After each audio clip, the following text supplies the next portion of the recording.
Moteur, ça tourne. Action! Deux longs métrages à ne pas manquer en ce début d'année 2022.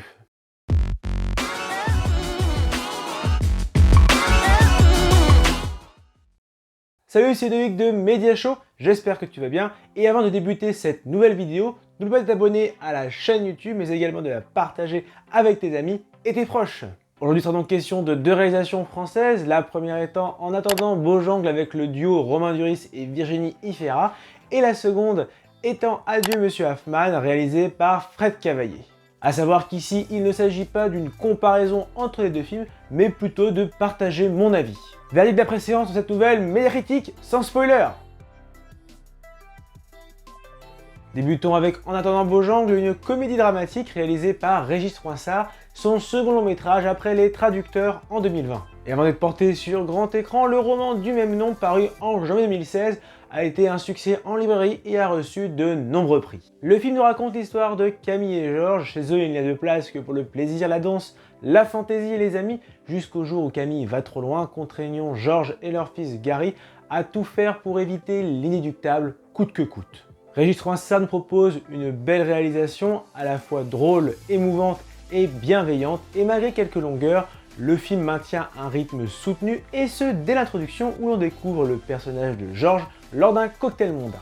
Il y rencontre Camille et c'est le véritable coup de foudre, et la folie, la joie de vivre et le goût de liberté que dégage le couple nous offrent de belles scènes de complicité à l'écran. La naissance du jeune Gary bouleverse leur vie et l'état de Camille se dégrade, l'atmosphère devient alors plus pesante et le scénario bascule progressivement vers un drame jusqu'au dénouement vraiment déchirant. Georges et leur fils traversent ainsi une période très douloureuse et au-delà de son caractère divertissant, le scénario pourra également heurter et émouvoir. Enfin, le film devra également son succès à son excellente distribution. Virginie Ifera et Romain Duris sont talentueux et forment un très beau duo anticonformiste. Il est vrai que parfois Virginie Ifera a tendance à surjouer, mais c'est étroitement lié à son personnage. Le jeune Solane Machado Graner est très juste et mature pour son âge. Racontez-moi une belle histoire.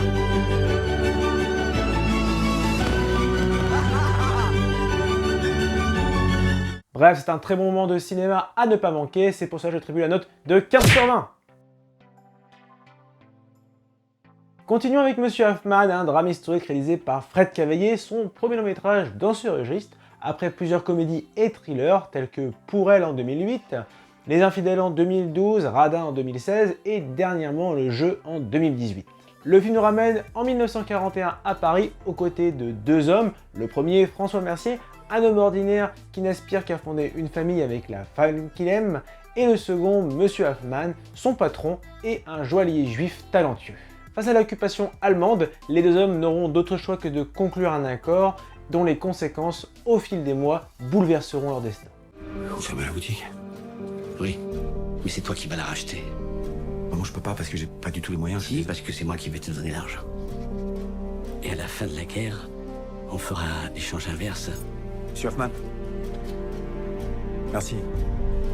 Adaptation de la pièce de Jean-Philippe Daguerre, Adieu Monsieur Hoffman est un huis clos remarquable et habilement orchestré par Fred Cavaillé. La véritable force du long métrage, c'est le trio d'acteurs magistral. D'un côté, Daniel Auteuil nous offre une interprétation émouvante et bouleversante du personnage de Monsieur Hoffman.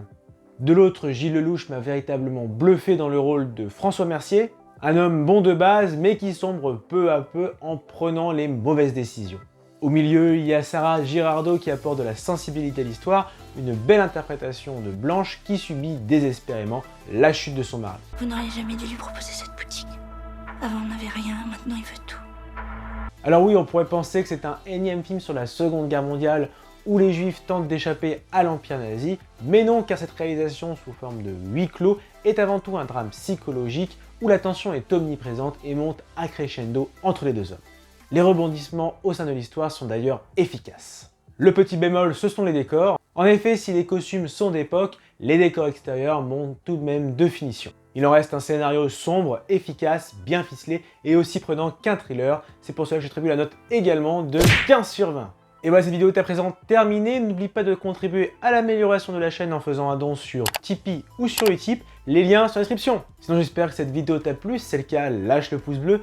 Partage ton avis sur ces deux films dans les commentaires et n'oublie pas de t'abonner à la page Facebook, à la page Instagram, mais également à la chaîne YouTube, sans oublier la petite cloche pour recevoir toute l'actualité de Media Show.